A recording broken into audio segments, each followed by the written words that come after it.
everybody, and welcome to Speaking of Sustainability, the show where we introduce you to the leaders and change agents making a difference in the sustainability space.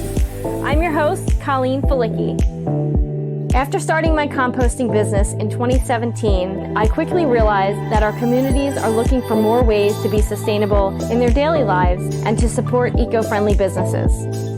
I'm so excited to introduce you to some sustainable superheroes as we all look to make our planet a better place for years to come.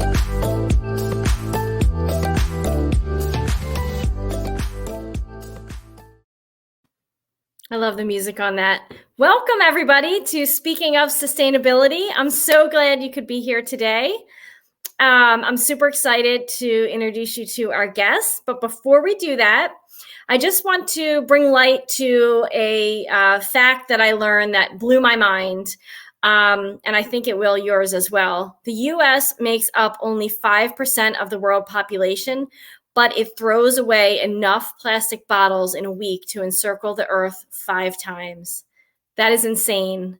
That needs to change. And that's why we're here. I'm here to introduce you to the change makers in our community who are making a difference by being sustainable and sharing what they know and what they do for our communities. So today, I would like to introduce you to a friend of mine, Kara Lehman. She is the owner of Kara Jo Skincare and Bee Farm. Welcome, Kara. Hi. Hello.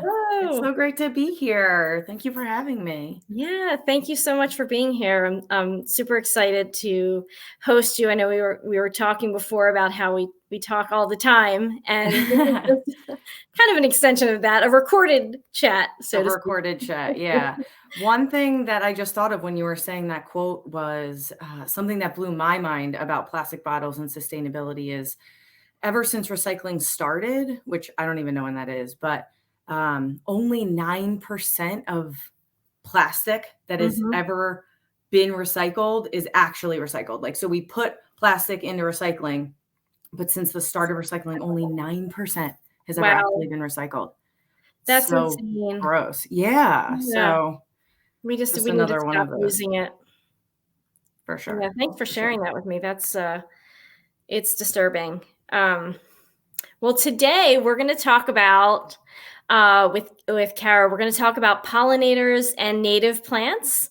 But I have some questions to ask you before we kind of dive into that. So I'm going to ask you a little bit about, where you're from and where you reside currently, kind of a little bit about you. Great. Oh, you want me to tell you right now? Okay. Yeah. So I'm currently in Bucks County. I grew up in Montgomery County, and I'm a high school English teacher at Wissahickon High School, and I've been for 19 years. Wow. And so I was there doing it, and I also had like adult acne. I had childhood acne. I had acne in my 20s. I never got rid of it. It actually was getting worse and worse and worse. And I was teaching, and I was like this young teacher, actually like 23, 24 years old, teaching seniors that were basically my age, trying to stand up in front of them and be an authority figure. And I was just like totally broken out and feeling so self-conscious, and had been trying all of these skincares, like, the doctor prescriptions, all of that forever. Nothing was working. And so I just wanted to get my confidence back, and I wanted to be able to interact with my students in the world in a way that I felt comfortable. So I started making skincare on my own, and it actually started with honey. I found out just the power of honey, and that it really is a powerful antimicrobial, antifungal. It actually hydrates the skin. And so I just started using honey. I was buying honey and putting it on my face. Wow. And I saw huge results from it. And then I was just, whipping up some batches, and I would have too much. Even my little batches that I was making, I had too much. So I was just giving it to my friends and asking them for feedback. And then it kind of just went from there. And I have so many people at the high school. So I was getting all of these different feedbacks from all of these different people. And Wow. yeah, That's interesting. So just plain honey on your face will make that big of a difference? huge difference. Yeah, it really changed everything. And then I started adding things to make it Mhm. more just like different in different ways, like Sure. fit my needs in different ways. And then it kind of just grew from there. But yeah, it and like a lot of acne products work, but they dry out your skin. They look Mhm. flaky and gross. And so it was I've a way used to some over combat. the years. Yeah, yeah, we all have. And so it was a way to combat that without spending an insane amount of money, and also without over drying my skin, because like all acne Mm. products over dry the skin. So that's how it all came to be. Wow, interesting. Um, I must say that I use your skincare products, and I won't be Yes. without them. Thank you for It's your support. yeah, it's my skin has never felt better once I switched to your products, and I know that they're locally made. I'm supporting a local small business. You have the honey that you harvest right there, and I feel like it's all around it a sustainable way to make skincare and use it. Yeah. Yeah. I mean, you have to, one of my beekeeping teachers said this once, and I really loved it. You have to live in the world that you're given. So, we just do our best to be as sustainable as possible. So, we actually, in the beginning, I was making the skincare and we were buying honey, and I was buying honey from a farmer. I think it was out in like Lancaster. And we Mhm. were spending all this money on honey. And I always was interested in beekeeping. And my husband and I had talked about beekeeping. And one day he was just like, "So we're going to beekeep now, right?" And I'm like, "We are? Okay."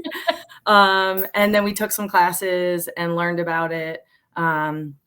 So we started using our own honey, and then we started using our own beeswax once we were able to have enough hives to be able to do that. I am working on like a winter face balm that uses our propolis from our hives. That's And amazing. then, yeah, and then just the beekeeping aspect, once we started beekeeping, it really not forced us, but it helped us get in touch with the plants that were around us and what was in bloom, Mhm. and what was providing for the bees and what did we need. And because beekeeping's really kept by the weather and not really the calendar. So, Okay. the temperature and the flora. So that was just a lead in to, understanding plants and getting more in touch. So then we just naturally started growing our own herbs, which we started using in skincare. Which that blew Um, my mind when when I was talking with you when we first met. You were saying that you use the calendula in your skincare and you grow this and yeah, that, and I was like, wow. Not only do you make it, but you grow the items yourself. yeah, as much as we can, we really do. And the more that I'm learning, adapting to it and bringing different herbs into the skincare. Like this year, I grew loofah, which was I saw that. So amazing. yeah, so I don't know. I mean, I got a couple. I don't Uh-huh. think I understand the loofah plant, but we had some success, and now I'm Oh, trying to figure out how I want to make it with soap. So it's just interesting, like adding it into your soap product? yeah, so like making a loofah soap, Okay. so it's like a kind of a scrubby soap. So just really trying to be Wow. inspired by the bees, by the Mhm. plants, and letting them. I mean, they're such providers, and they provide such healing medicine, Mhm. really, for us. That's right there, right in front of us, and so many of us don't even know that what's growing in our lawn and what's buzzing around us, we can Sure. use to make ourselves healthier, and we don't need to go very far. Yeah. So that's really been so inspiring um, in the sustainability. It's not even like we tried to be sustainable. It's just kind of as we learned more about the bees and more about what was around us, we just kind of happened. Yeah, because we fell in love with it, and it was fascinating. Wow. That is fascinating to me to know that it, like, one thing led to another, led to beekeeping. First you're buying the honey from someone else, then you realize that you could do it yourself and keep the bees, and then growing your own plants. And then tell me a little bit about, I guess, the plants that you grow, and do you source them to make sure that they're natives, or do you want to make sure that you're growing native plants on your property, or tell me a little bit about that. Yeah. So we do, I mean, non-natives and invasive species are all over the place. One way that I think is really cool, it's not guaranteed. So you have to, check and make sure that it's giving you correct information, is this app Seek. Have you ever used that app? I've heard of it, but I've not used it. It's great. I don't know if it costs money now. It didn't when I got it, but for some reason I think it might, but I'm not sure. And all you do is hover your phone over it, and it'll tell you what it thinks it is, because some plants are pretty similar. And then, like, if it's native, if it was introduced, if it's invasive. And then another app that I use that actually is like it's a yearly subscription. I think it's like $77, but it's Herb Mentor, and it's like learning herbs, and they tell you the constituents of the plants and what they're good for. And that's really good if you're really interested in it, because you can Google stuff, but you get all different kinds of answers from that. And how can I really know that that's correct? So that's like a really good resource to use to have, valid and viable information. So that was, we used to walk around. We were like, do you want to go on a nature walk? And we would walk around our property, and we would bring the phone, and we would snap all different things and just learn what was around us. That's great. And then in doing that, I'm like, oh my God, this works for this. And you can even use like, what is that yellow plant that is like one of the first ones to bloom? It's all over. Everybody has it. I can't think of the name of it right now. Not burdock. No, but whatever it is. I know what you mean, but I can't think of it. It's something people even buy it to put along. But I was like, this is good for skincare. There's just so many, the plants all around us, native, invasive, and non-native, like a lot of them have medicinal properties. So I remember we were talking about the bee sting, and you suggested a plant. The plantain. Plantain, yeah. Yes. It's like nature. Yeah. Nature is so amazing, and what it provides. Like the bees there, and the plants are right there. They're abundant. They're right there, and plantain. Everybody has plantain growing in their yard. They don't even know. It's those broad leaves with the little things sticking up, and they provide not a huge amount of pollen for bees, but they provide pollen for bees, and they will help extract venom from a bite. So you take the broad leaf and you chew it up. It's a little bitter. It's not too bad. And you like kind of make a poultice out of it, and then you just put it on the sting, and it helps draw out the sting. I personally don't mind getting stung, because bee stings in and of themselves have medicinal properties to it. So that's interesting. I didn't realize that. Yes. Feel free to share if you want to. Putting me on the spot. I wish my husband was here right now. He'd be like, "Oh, I know all of the things." But no worries, if not. Yeah, I don't want to say anything incorrect, so look it up. Okay.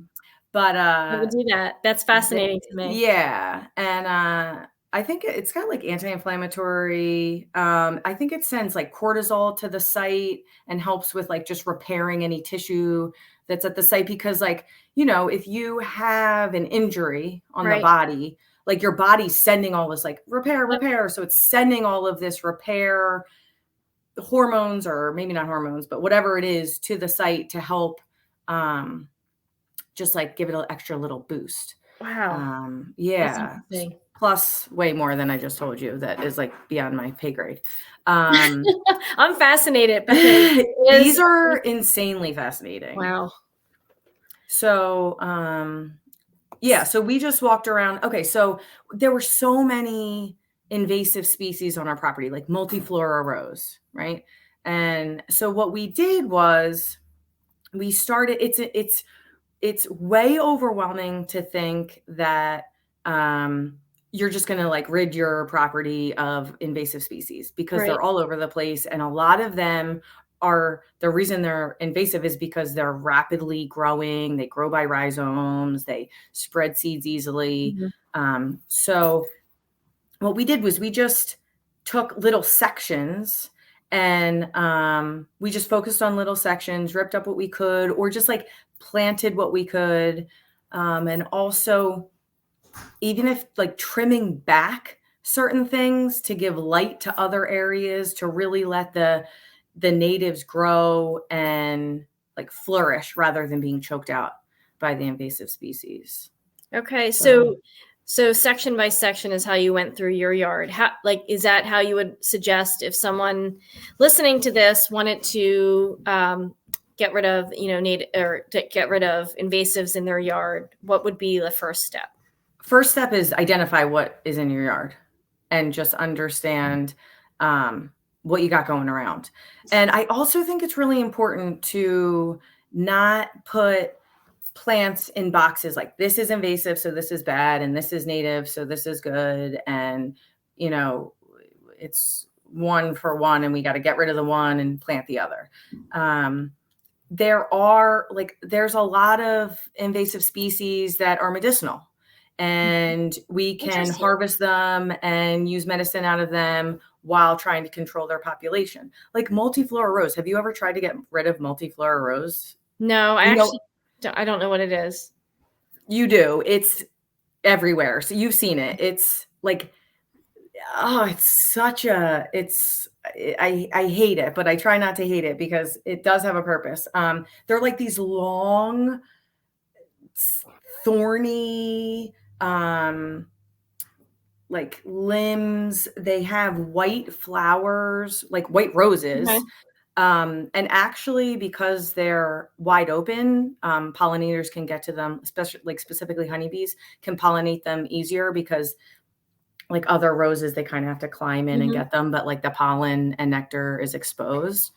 So it is a food source. But they grow by their root structure is just insane, and they go really deep. And then I Got it. think what they do is like their long spindly arms will like re-root in the ground. So they're just all over the place. Like almost like Um, raspberry bushes. I feel like raspberry bushes would do yes, that. but way worse. Wow. And but they're really good for soil retention, right? Okay. So like a lot of times, so they I think it was like Japanese, I can't remember if it was Japanese knotweed, which is also invasive and also Mhm. medicinal and also really good for pollinators, specifically honeybees. Um, but in a time where like not a lot else is blooming. So, but like, so Japanese knotweed and multiflora rose, a lot of times humans plant it for soil retention.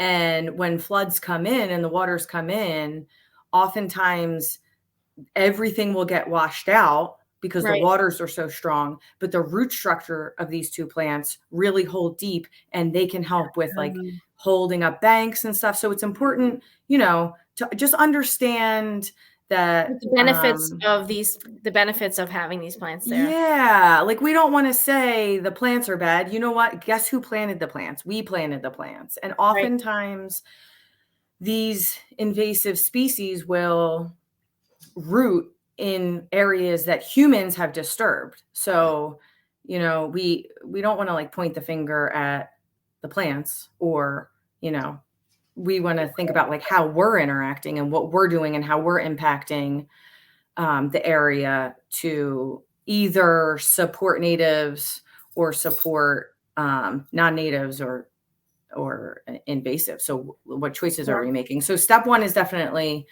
um, understanding what's out there. And then Step two, I think, is, looking up, like knowing your ag zone. So you want to know like what will grow, what won't.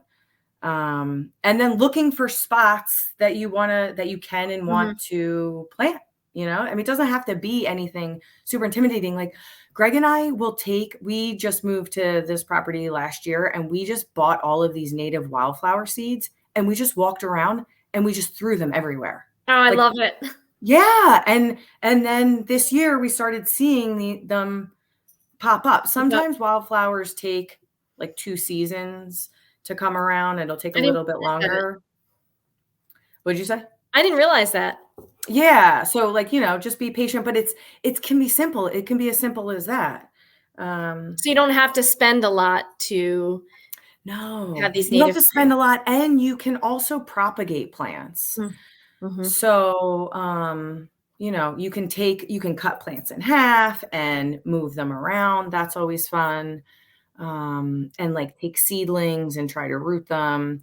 Like if you just let even like take a section. So my friend lives in Ambler and he doesn't have a lot of space, but he really wanted to kind of make like he wanted to plant plants and he wanted to plant native plants.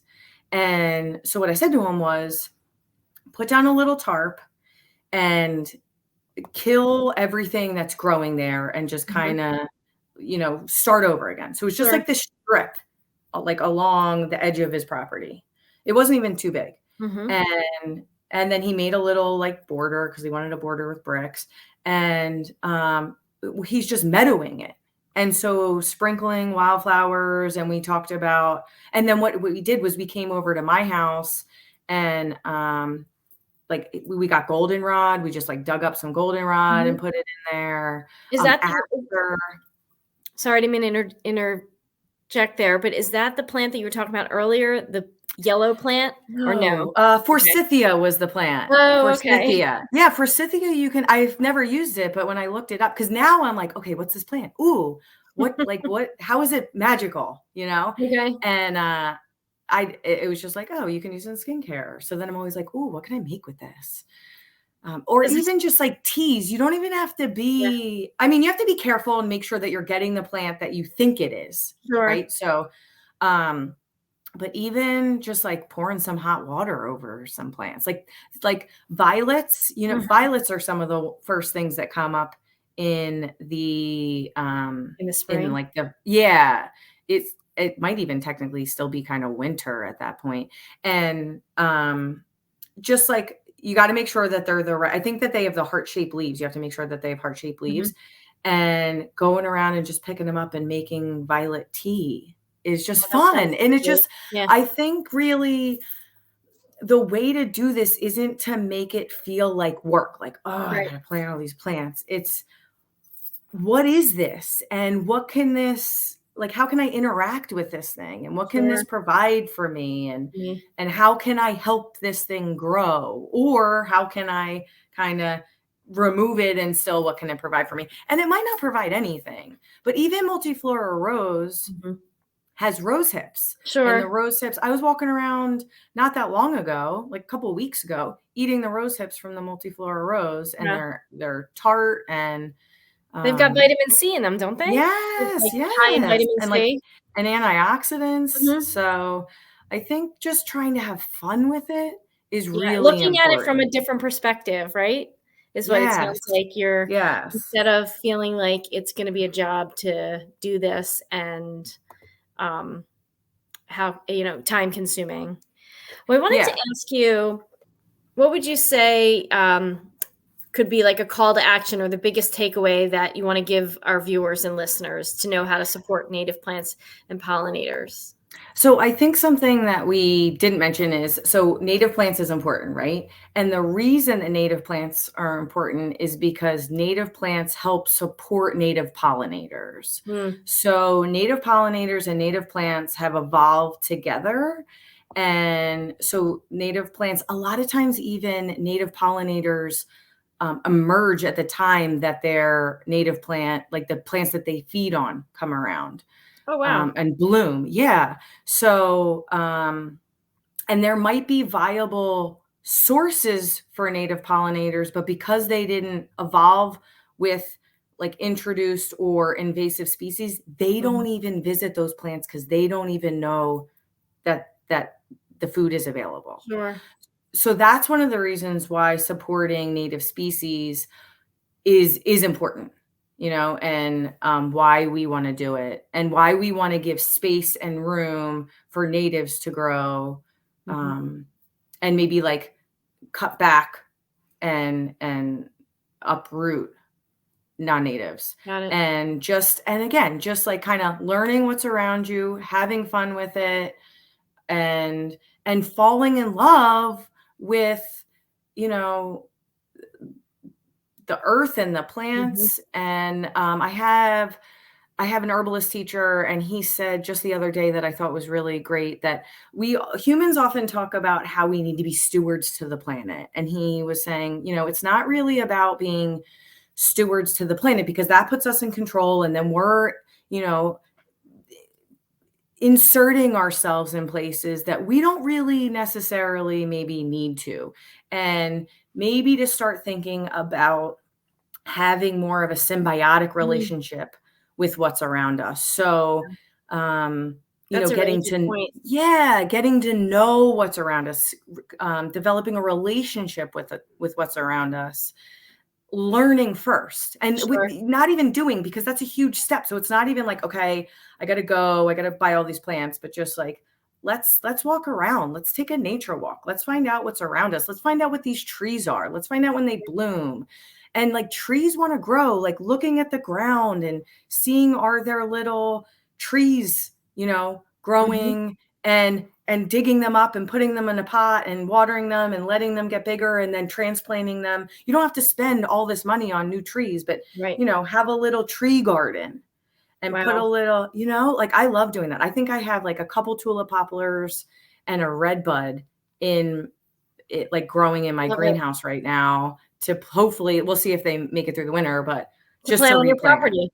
Yeah. That makes sense. And there's so many, like, you can do that with the other plants that you have on your property to propagate them. And I have a lot from friends and family that have given me over the years, as opposed to going, and of course I've purchased some over the years, but and I also love the fact that it's from someone that I know, and I always think about that person when I look at it. So, that's great too. And I want to let our viewers know that, and our listeners, that they can follow Kara, because she just shares all of this on Instagram at Kara Jo Skincare. So check her out, follow her, and make sure that you take a look at what she has going on, because you'll continue to learn from her. I know I am. And we're going to go to the breakdown now, which is, we're going to kind of break down a myth that we think everyone, the myth that everyone needs to be zero waste. So I know, I feel like, Kara, you had like a quote we were talking about earlier. Yeah. So Share that. Anne Marie Bonneau, I think that's how you say her last name. She's the Zero Waste Chef. I think she's at Zero Waste Chef on Instagram. She's good, but she said something that really stuck with me. We don't need a handful of people doing zero waste perfectly. We need millions of people doing it imperfectly. And I actually was talking about zero waste on my website, and somebody was on my website because we have beeswax wraps on our website, and we use our beeswax from our bees. And first of all, they didn't know what beeswax wraps were, so they're it's like a replacement for like a plastic bag, saran wrap, all that kind of stuff, reusable. You can wash them. But he was like, what's zero waste? I don't know what zero waste is. So I don't know if there's one. I don't know. Do you have a definition of zero waste, Colleen? I mean, I feel like it's tough to say, but just like using the least amount of products in your daily life that results in like waste that you're outputting. But you're right. Like, we don't need to do it perfectly. And I feel like a lot of people get stressed to think that they need to do it perfectly or else not do it at all. But that's not the case. Just if you do a couple of things or even start out with one thing imperfectly makes a world of difference, as opposed to just trying to do it all. So take small steps and incorporate and start, either follow Cara Jo, follow Zero Waste Chef, and just take those small steps. Maybe once a month, try something different, or once a quarter, but you'll end up doing far more than if you try to do it all at once. And if we all try to do it all at once, but if we all do something, it makes a difference. So. Yes. And I find that it's just a mental shift. So for us, it was just kind of like we talked about our progression with Cara Jo Skincare and Bee Farm. It just, you make these shifts and you learn about it, and then you just know more, and then you do differently, and then you learn from that. So it just becomes a natural progression over years and years and years. I agree with you. Same here. It starts with something and kind of it goes from there, and you learn more, and don't beat yourself up about not doing it before, and just kind of move forward, and go from what you know. So, well, thank you again for being here today and for sharing all of your knowledge with us and with our viewers and listeners. I know thanks for having me. You're welcome. It'll be beneficial for a lot of folks. I know it's bees and native plants are of a lot of interest. So and importance. We need them. We need them all. Yeah, we need to support them. So fantastic. Well, thanks again. And thank you for tuning in to Speaking of Sustainability. Please like, share, and join us next time. Thank you for tuning in to another awesome episode of Speaking of Sustainability. Please follow and support our guests as we encourage you to continue doing your part to make a difference in our global community. And don't forget to rate, like, and share. See you next time.